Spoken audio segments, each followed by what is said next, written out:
Welcome back to Casual Bias Rugby. A lot to talk about. We got the first international week done and dusted. Tiernan, Aiden, boys, how are you feeling after the first international week? Aiden, we'll start with you. You happy with your team's performance? You back? You glad international season's back? Definitely glad international season's back. It's my favourite time of the year. I love club rugby, love supporting my teams throughout all the competitions, but just something special about international rugby. First week done and dusted, little nervy. I think there are a lot of good things, definitely a lot of things that need working on, but as a whole, you take a win. That's the most important thing. So positive so far. Yeah, Tiernan, your boys, it's coming closer and closer to the British and Irish Lions tests. As the weeks go on, do you feel a bit more nervous, or are you kind of getting a bit more relaxed, seeing some of the things come together? We'll obviously speak about the two games that you had since we spoke last week. To be honest, I'm getting a bit nervous because they're not playing like the Lions. I don't think they're not playing too well.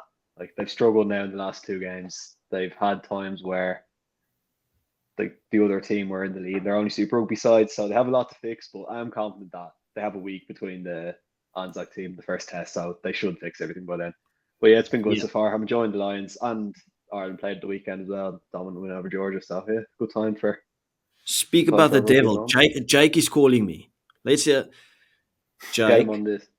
Jake, we are we are currently on the podcast, right? So you are live on the podcast. You excited for this weekend's rugby?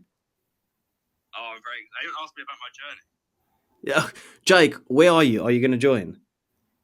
Yeah, I can join right now if you want quickly, but I can't stay for ages. Okay, jump on. I'll put you on as soon as you're in the studio. All right, cheers. Sharp. Okay, so I was right about to say there's no Jake, so we have no fitness journey to talk about, so we have to get right into the rugby. So we'll just wait for him to come on. But Tiernan, you mentioned it about the. It hasn't been the best 2 weeks, right? And we saw.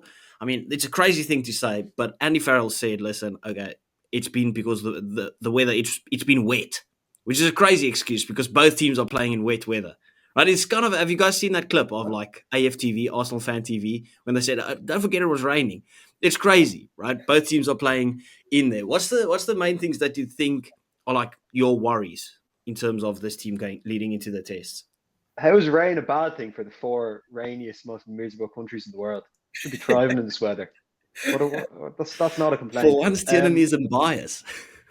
Oh no, yeah, should be playing great in rainy weather. Leinster play great in rainy weather. I love rainy weather. Rugby's on, but the things I think there's a reason why they're not playing too well because Dan Bigger was saying this. I think that they have a day to train between these games because they have to travel and fly so much. So that's why I think that the week's break up in Brisbane will give them time to not just work on set pieces but work on their attack plays and all sorts, get that all sorted out. So. They haven't lost any Super Rugby sides there. They've played all of them, so that's fine. As long as you don't lose them, you can't complain too much. And they have been dominant still. A big talking point since the last time that we spoke, Aiden, Owen Farrell. He's in. I called it. Yeah, Owen Farrell is there. Not replacing anything, by the way, because, I mean, Daly went out. But now, Tiernan, I saw in your clip as well. I haven't seen the news, by the way. My apologies. But you said Blair Kinghorn is out as well. Is that like a long-term injury? Kinghorn got a knock to the knee, and he's injured. And so we had Elliot. We had three fullbacks. It was Keenan, Kinghorn, and Elliot Daly. And Smith can play fullback, but he's useless there. Elliot Daly gets injured, and then you bring in a fly half and a 12. What are you doing? Now we've got one proper fullback. And you can bring another one down, but they're only going to have a week to integrate into the squad. I don't get it. Now, as much as I say it's Freddie Stewart time, bro. This guy spawns every now and again, and then he has one worldy performance, and then he goes again. To be fair, I think Freeman is also a fullback option. Tommy Freeman can play fullback pretty well. You could also bring in someone like George Furbank. This man loves George Furbank. He would love to. This guy heard George Furbank to pull up that face. Mate, I've joined at the right time. I've just got, excited. Okay, well, let Aiden finish on the point, right? With the fullbacks, and then also, Aiden, what's your thoughts on the Owen Farrell selection? I think he's more so brought in for the experience factor. Obviously, you've lost Elliot Daly, who sort of covers everything, but he's also a guy that's been, once Jake stopped making noise, he's also been on multiple tours, so he knows the situation. He knows what it's like being in an environment, as Tiernan said. You don't get many games or much time between games to train, and he's been in that environment multiple times. So bringing in someone like Faz, who has also done that, will just be another bit of knowledge he can impart on some of the younger guys, some of the newer guys who are on their first Lions tour, even if he's not a direct replacement for someone like Elliot Daly. And plus, it's Faz. Everyone loves Faz or hates Faz, and that's perfect. So yeah, it's obviously a talking point, right? But just my perspective on it, it's experience that replaces experience, but it's experience that replaces nothing, because Daly plays outside center, wing, fullback. Owen Farrell plays 10 and 12, the two positions that they're probably most stacked in. That's my point. And we haven't even seen Marcus Smith really in that 10 jersey. Has Marcus got to start at 10? I don't think so. By the way, Jake looks out of breath, and we haven't given him a chance to speak. Is that your fitness update that you're going to come and do? Yeah, remember to unmute, because you're still muted. Yeah, I know I'm muted. Well, no, I have just gone on a run, the first run for 3 weeks, but it was an unexpected run. I wasn't planning to run, so yeah, I'm a bit hot and my hair's a mess. Oh well. Are you happy to see your boy Faz out there? Yeah, of course, you're a legend. I mean, I kind of agree with he's probably not the best replacement for what they lost in Elliot Daly, but he's still going to add a ton to the squad, and he's probably one of those places, like, before the whole squad was announced, there was like Andy Farrell said a couple of extra players would still get a chance to go if they proved their fitness, and I think he was probably always in his mind. Yeah, he was always going to bring his son. He could not bring his son. Exactly. I asked this question earlier to Tiernan. Now, after the reflection of the Waratahs game and the Brumbies game that we had this morning, do you feel more confident going into the Wallabies game, or do you see a couple of things that kind of scare you a bit? Obviously, take into perspective that the Wallabies is also playing now against Fiji. Very good Fiji team, by the way. Very tight game. Wallabies would obviously have wanted to perform a bit better. But if you take all three of those games, 2 from the Lions and 1 from the Wallabies, how do you feel as we get closer and closer to the test? I haven't had a chance to watch the Wallabies take on Fiji yet, but it's always going to take time to gel, isn't it, and click and all this sort of thing. And they've changed. I know they've been together and played lots of games, but they've still been changing their combinations in every game. So I'm still confident that when it comes to the big moments, the big games, big players will step up and they'll get the job done. Yeah, fair enough. Just the final thing on the tour, Aiden. We saw the squad of the Anzac team, right, being announced, or AUNZ, right? Oh, yeah. Now, from all the beautiful jerseys that they could have made, they've decided to pull something out of my arsehole and put out the most shit jerseys that you'll ever see. Like all the tribalism that they could have gone there with the Maori and the Wallabies, they've got their heritage jersey as well. It could have been something magical, but it looks trailer trash. What is going on there, and what's your thoughts on just that squad being announced? With regards to the jersey, it's just like, yeah, I've seen so many like fan-made jerseys that look like 10 times better. It's just the way they've done the colours of, I understand they've gone, the yellow of Australia, the white of the New Zealand collar, the green of Australia, and then the black at the bottom. But with the way the jerseys work, you don't see any of the black. So it's just yellow, white, and green. It looks nothing like a New Zealand jersey, other than and it's only at the front, by the way, so it just like stops halfway on your side. They should have half and half down the middle. That would be cool. Yeah, like Harlequin style even would have been better. Yeah, like the four quadrants of the colours. That would have looked way better. Yeah. But look, with regards to it, I mean, it's an exciting squad in general. The idea of the Aussie NZ team and Anzac team, I'm excited about. I haven't seen the full list of the people playing yet, but I'm just looking through it now. Which player most excites you, Aidan, as a big Super Rugby watcher? Hoskins Tutu. He was good for the Barbarians as well. Yeah, it's a great team for Hoskins Tutu because he doesn't have to do the extra hard work and work on his defence and all this. Because he's got Pete Samu there as well. Yeah, that is. I mean, there's a lot of just like raw talent in that team, which is exciting. Obviously, Shannon Frizzell's in the squad too. I mean, he was a world-class 6 before he went to Japan. Didn't play so well for the Barbars, I thought, but a bit more time in an international environment, I think he'll get back up to speed. So he'll be exciting to watch. I think Sean Stevenson, that's an exciting one. Actually, I'll take it back. I'm most excited by Nani Laumape. He is one of New Zealand's. Pulling up your nose for a player. One of New Zealand's biggest quality, bro. He's one of New Zealand's biggest wasted talents in centre. He was the next Manonu, and then he wasn't given time, and he went overseas. Fair enough. That guy's a human wrecking ball, and he's fun to watch. So I'll be excited to watch him play again. Was Leicester Fainganuku selected for that team? No. Anyway, that's the end of the Lions Tour discussion. Now, we had New Zealand versus France this weekend, and Tiernan, we spoke about probably what our expectations would be for that game, and we said it's kind of a lose-lose situation for the New Zealand team. If they win, it's like, okay, well, you beat a understrength French team. If you lose, you lost to an understrength French team. Well, they got it. It was a close game. The French totally pitched up for that one. What's your takeaways on that one? Did you expect a bit more from New Zealand, or do you just give it to France in terms of saying, well done? For the first test, I did think it would be close because, like you said, New Zealand have everything to lose. France have nothing to lose.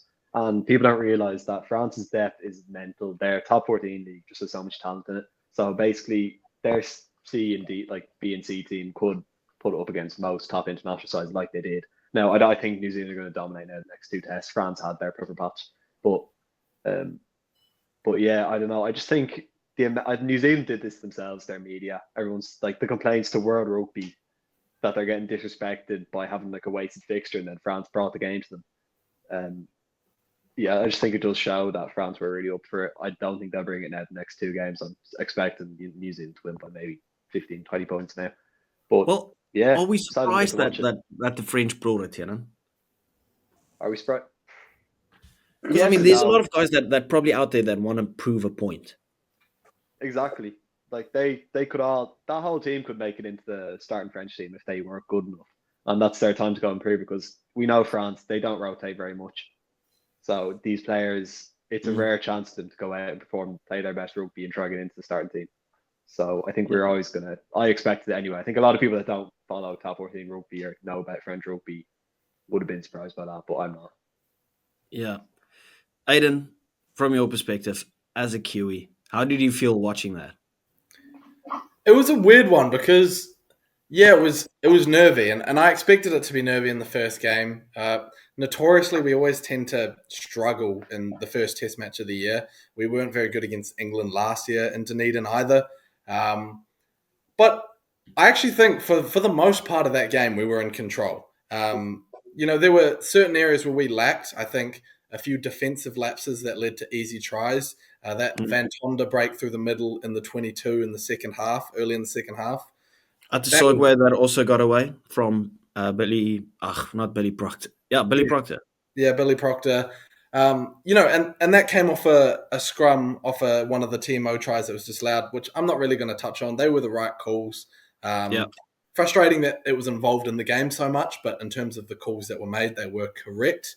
But, if you think of it from the other side of that coin, one of those, two of those, or three of those are allowed on another day when the TMO doesn't pitch in. The scoreline is completely different. And I think we were definitely the better team, but we were our own worst enemy. We weren't very good in the air. The French dominated the air, which was impressive.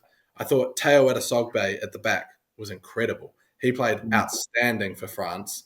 But our forward pack in set piece was brilliant. We had no set piece lost possession. We succeeded in all our lineouts, and we won multiple scrum penalties. So from a foundational point of view, I thought we were pretty good. I think it was just there were areas that we just looked a bit rusty and didn't look very polished, which All Blacks teams can look like. But in regards to the point about the New Zealand media and saying all this rubbish, there's definitely an aspect of some of them who just sort of, I guess, eating their own shoe now for what they said. But from my point of view, it's like it was never to do with how competitive the games were going to be, because, as we've said, and if you don't know, the top 14 is the best league in the world. If you don't know that, you do now. It's simple as that. They produce the most professional. After the Curry Cup. They have the most professional players. It is the best competition in the world. The Pro Day Dirt is equal to some of the competitions like URC, Super Rugby, the Premiership. It's that good. No, it's I not. wouldn't say that. No, I it's wouldn't say that. No, Let's No, calm down. it's please. 16 zebras.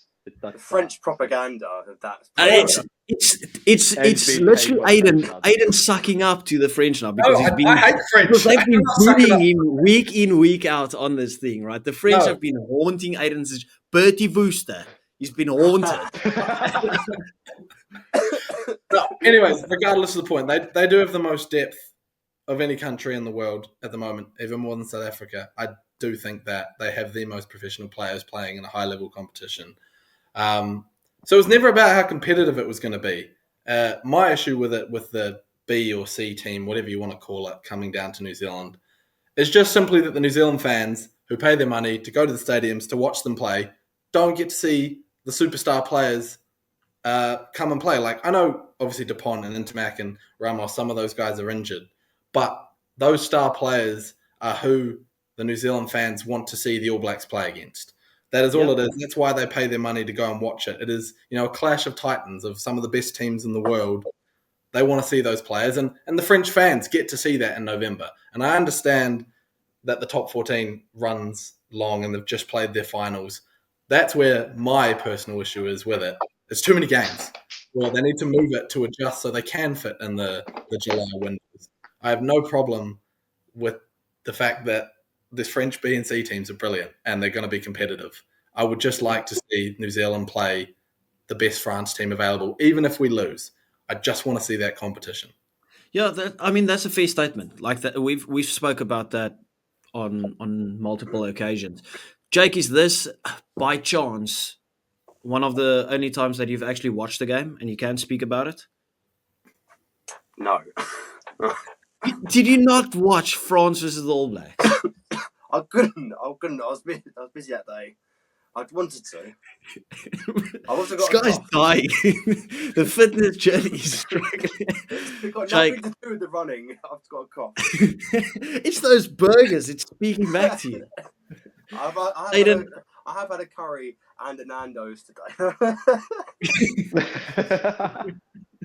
This guy's crazy. He comes onto this. I don't even know why I get him on. Like this, he's only here to speak about England versus Argentina because he was begging me to speak about that last week. We will speak about it. We said it at the start of the thing, right?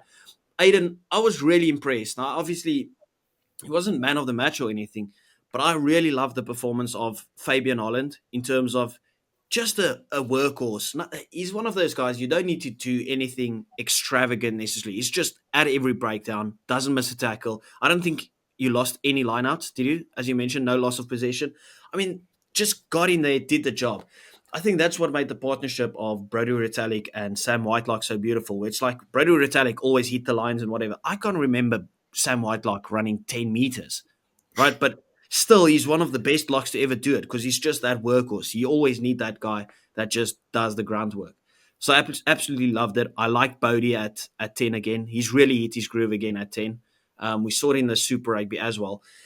I just want to come back to you. Let's go to Jake, actually, before we go to Aiden. Do you agree with Tiernan that this could be one of those situations that they pitched up one time now, the French, and we might see a more clinical, destructive All Blacks team that could put them away? Are my takes funny to you? No, I was looking at Jake and he looked like he was going to cough again while I was asking the question. I'm sorry. Yeah, I actually do agree with Tiernan a bit. I feel like they got something to prove, those French players, that squad last weekend, and I think it all comes out on the first test. And if they can go out and repeat that performance in the next 2 games, then fair play to them. That's really good for the French national team and those players playing. But you would expect, as good as those players are who played, there is still a drop off in quality. It might not have showed in that one game, but over a 3-test series, I would expect at least one of the next 2 games, New Zealand to win more comfortably. Aiden, is that your expectation in the next 2 games as well? Need to be more clinical and actually have like a stamp of authority on it. I agree with the last part of what Jake said. I think there'll be another close-ish game, and I think there'll be one game where it's a little more comfortable because, the game that we played down at Dunedin, it was a pretty strong All Blacks team, but we did have some players out due to injury, and we were testing some new players who got their, debuts. There were 4 debuts, 5 if you include Billy Proctor, who's played one game against Fiji. And 2 injuries on the field as well, by the way. Yeah, and 2 injuries on the field as well. So the plan sort of went a little bit out the window pretty early in that game. And I'm expecting to see some more debuts or semi-debuts for guys that have had like 1 cap in Wellington. I wouldn't be surprised if Ruben Love starts at 15. You'd have some of the other guys coming on. So you're going to have some low-test players in there as well. Not that France don't have low-test players. So you may have some more gelling issues of guys that haven't been in the international arena before trying to get used to it. But I do think once some of those combinations are a bit more settled, Geordie and Billy Proctor in the midfield, because I think that's a long-term combination. Once they start, getting back to speed again, I do think one of the games will be more comfortable, but I do have a feeling in Wellington that it may be another close one, sort of within 10 points would be my Just guess. quickly, what was your thoughts on Rico's performance on the wing? Pretty quiet. I think, again, he's been in centre for, 5 years now? And you could tell there were a few moments in the game he thought he was a centre still, just with positional stuff. And when he was running it up, he ended up being in the midfield a few times. You're like, mate, it's not where you're supposed to be. So he was pretty quiet overall. And obviously had that drop ball, which led to a try. So that was pretty frustrating. Yeah. But Tiernan, He's going to be a great water boy in Leinster. yeah, Tiernan, you'll be loving this Rico Yarni thing come Leinster time again. You'll love the shit talking when it's actually in your team. You looked like you had something to say right before I asked Aiden that. No, I didn't. No, you didn't. Okay, anyway, we'll move on to the Springboks. First off, good. Felt good. Jeez, Jake, it's crazy. Let's just... Jake, just wave your arms if you want to come back on. I've got Jake in the studio, so I'll see if he waves his arms, then he's actually starting to breathe again. It was a fine first half. I thought it was good enough. But the second half, it was terrible. It was absolutely dog shit. Like, Italy won the second half, and they deserved to win the second half. The bomb squad did nothing. I was actually at a pub.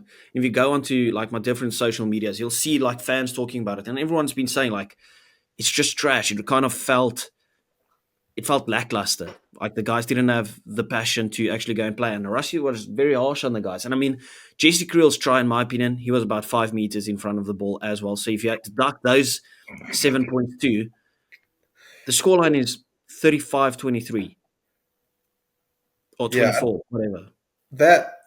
Look, it's a decisive win, but you expect better when you're playing. Yeah, I mean, that, as I said, decisive win wouldn't have affected the result, but that call is probably one of the worst ones I've seen this year. When they said, we have no clear evidence that he's in front of the kicker. I'm looking at the screen going, what are you talking about? He's clearly... He said that they didn't even have the camera on the ref while he said it. The camera was still frozen where I was, on him being like 5 meters in front of the ball. What he said was crazy. There's like no clear evidence he was in front. I'm just like, that is poor. But as I said, did not affect the outcome. The first half gave them enough of a buffer that even with a relatively poor second half in terms of how the world champions should play, they did enough to get the win. But yeah, there's definitely work-ons. Some of the brilliant stuff from the game against the Barbars wasn't so brilliant. And yes, just didn't, as you said, they didn't have that punch like they did previously against the Barbars. It felt a bit like they were a bit, just soft into contact. And Eben Etzebeth got monstered like 4 times. The Italians really pitched up. I don't want to take anything away from the Italians, right? Like, they really pitched up. I mean, have you guys seen the memes? Everyone's saying Jake Paul's brother is the captain of the Italian team. It looks exactly like Jake Paul. But yeah. By the way, right? I could have swear I saw some WhatsApp group that said, how do the Northern Hemisphere teams struggle against these lot? I swear I could have read that in some WhatsApp group. Someone said that. But Actually. Yeah, I can't remember. First half, he's very, very confident in that first half. Yeah, after 10 minutes, a bit overconfident, I think. Yeah, no, fair enough. No, but that's what I said. Like, I literally just said it. Like, the first half, I thought it was good. I thought it was not great necessarily, but it was decent. The second half was fucking dreadful. It was a tough watch. You know how tough the watch was, right? You guys know I've always been calling for Mani Lebok. I love Mani Lebok. I think he offers you something totally different. Got slated for it for months, right? Months and months and months. I'm not calling for Mani at the moment because I feel like Andre has to be involved. It has to be Sasha starting with Andre on the bench. In every single comment section of every post that I go onto, people want to get rid of Andre at the moment after that one bad game. That just tells you how bad that second half was and how drastic the people are. So I'm not going to look into it too much, right? I can say it was a shit game, but we know the standards that we set for ourselves. So you can say it's a shit game in terms of what our expectation is for the team. I'm pretty sure this weekend will be a lot better. There's a lot of new faces coming into the team. I'm sure Rusty will give them a kick up the arse. Did you guys watch what's it, Chasing the Sun? Where like after that Irish loss, for anyone that said we didn't care about that Irish loss in the World Cup, well, we fucking did. If you watch Chasing the Sun, how Rusty scolded those guys. So I'm pretty sure you will give those guys a kick up the arse. I mean, even in the media, it was pretty like wild out there. Tiernan, did you have anything to add on to that game, or are we I moving was on? watching the Ireland game. Who did Ireland play? Ireland playing Georgia. It's a rotate team. Okay, Yeah. we're not talking about Few things Ireland said and it. Georgia. I mentioned a few things. Yeah. What do you think about the Irish depth? Before we wrap it up with England and Argentina, what you happy with the depth? Yeah, it was the first time in a while we've had a chance to play a fully rotated squad because pretty much our whole starting lineup's gone to Lions. So yeah, and I was happy to see players like Craig Casey and Prendergast and Crowley, like those three. Another like our halfback pairing. Obviously, none of them our tens aren't with the Lions at the moment, so it's a good time to set up a future pairing, which is going to be Casey and Prendergast likely, and they played really well. So I'm happy to see that. Other than that, our depth it's not great, but we have young players like Isdrugu, Kean Prendergast, all them. I'm sure you don't have a clue who they are, but good. It's good to finally give a few players 2 games in a row to get them a few Ireland caps because it's been a while since we've done it. But yeah, that's pretty much it. You can't expect much more from Georgia. Yeah, fair enough. What was the end score? My apologies. I didn't watch it. 35-12, 35-12, no, 35-22, I think. Georgia were good. They're definitely they have potential, I'd say. I got Did they play their full strength team, Georgia? Actually, no, it was 35-7. Never mind, we smashed Yeah, it. it was 30. Yeah, It's lower now. yeah. Oh, okay. Yeah, because obviously Georgia's traveling down to South Africa. I think it's good that Georgia, even if it's a rotated Irish team, it's good that they're getting these international games. We want to grow the game, so it's good for them to play teams like Ireland, even if it's rotated, playing against South Africa, especially in a year with the Lions. If the Lions are playing, they're taking 4 of the country's teams, kind of. So it's the perfect time to kind of have Georgia play against the likes of, let's say, New Zealand, Wallabies, South Africa, whatever. Jake, the world rankings has changed, brother. It has changed by phenomenal performance. And George Ford. Yeah, but say his name. Say his name, Casual. I want you to say his name again. Because you said, for years, you've said George Fraud, and now say his name properly. I've said George Fraud when he was a fraud. I can admit he's at a class. He loves playing against Argentina because he slaughters these guys every time he touches the ball. Yeah, every time. World Cup 2023. Anyone remember that performance? How can you forget it? Elite. 3 droppies in one game, and he got another one at the weekend. Unreal. Oh, but it's an unreal performance. That if you talk about depth, like I know Tiernan just spoke about it, like you can only face what's in front of you, right, Tiernan? And a good performance, 35-7. But to take on that was a full strength Argentinian team, right? I had to watch it with one eye because the other eye was like they were filled up missing with some beer. big players. They were missing some. To be fair, Yeah, but still, This does show that the Lions. This does kind of add a bit of consolation to the Lions' loss. I said this in a video, I think, because if Argentina were like better than the 4 countries up there, like Southern Hemisphere Rugby is so much better because Argentina beat the Lions. English B team beating Argentina by that much in Argentina does kind of show that the English B team would beat the Lions. That's what I take away from it.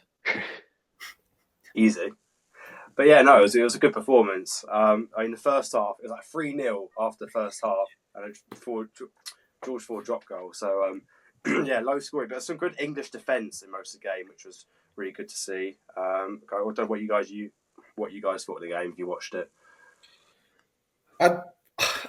I feel like Argentina are still in this position where they can beat anyone, but they still are struggling to put like consecutive high quality performances back to Beat back. anyone, but lose to anyone. Yeah, Yeah. I was going to say that. They are genuinely Decent. a top team in world rugby, and they can beat anyone in the top four at the moment. And it's just been the same thing that they've always struggled with, is that they haven't been able to put two big performances back to back.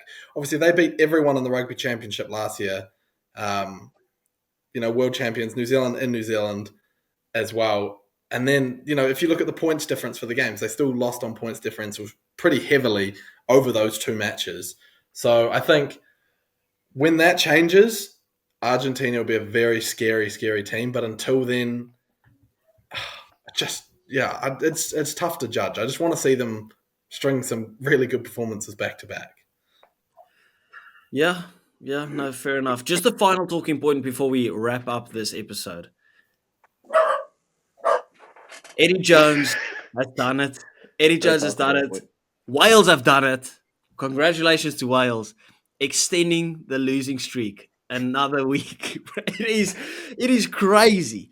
Like I'm not gonna lie, I had a good amount of money on Japan to win this game. I think the score was 90-0 or 19-7. I went to work. I couldn't watch the game on Saturday. I went to work, came back, and I was like, fucking hell, I paid out after seeing that scoreline. Thank you. I absolutely love it. And it's just sad, right? There's guys that have played about 10 games for Wales, maybe even 15 games at this point, and they haven't even got a win. Yeah, long may it continue. Serious. No, Don't be horrible. No, it is sad. It's bad. They need to get a win. Rugby needs strong Wales. Such an iconic nation. Yes. Big Six Nations strong Wales, team. a strong Australia. Not only do they need to beat Japan this weekend, they need to win, a few games in November in the next Six Nations, because they're going past the point of no return pretty soon if they don't start getting some results. Yeah, I think they've tied. What are they at? Is it 18 or 19 in a row? 18.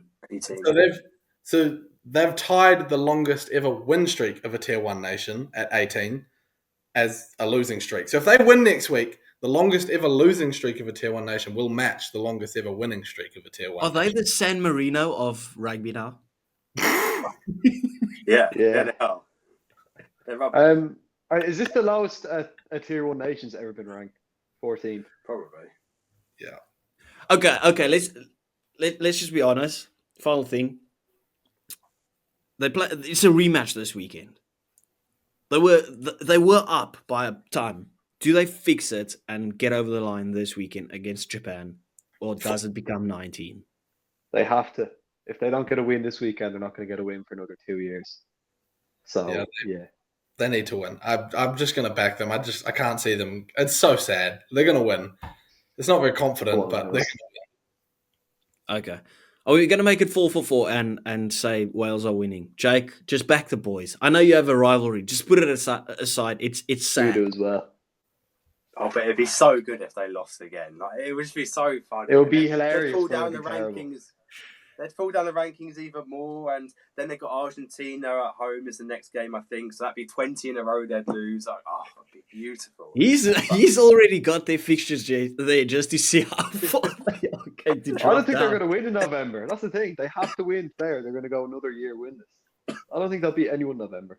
They have Japan again. They might beat them at home. I think sadly Wales will win, but I hope Japan will have a win. But also I saw this great stat earlier today on TNT Instagram. It's like Jack Morgan not being in the squad meant it's like the first time since 1899 a British Irish Lions game hasn't had a Welsh player in the squad. That's crazy. Yeah, no, that is ridiculous.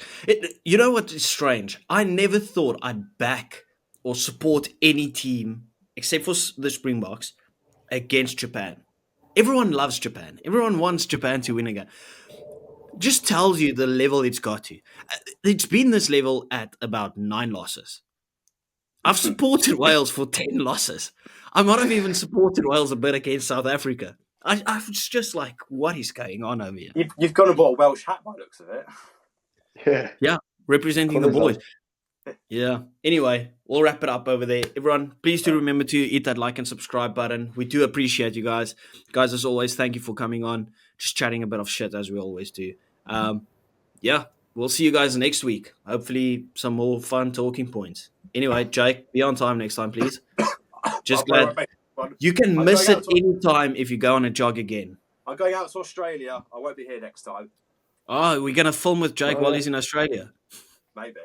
I'll probably be on the plane this time next week. Okay. Anyway, ciao.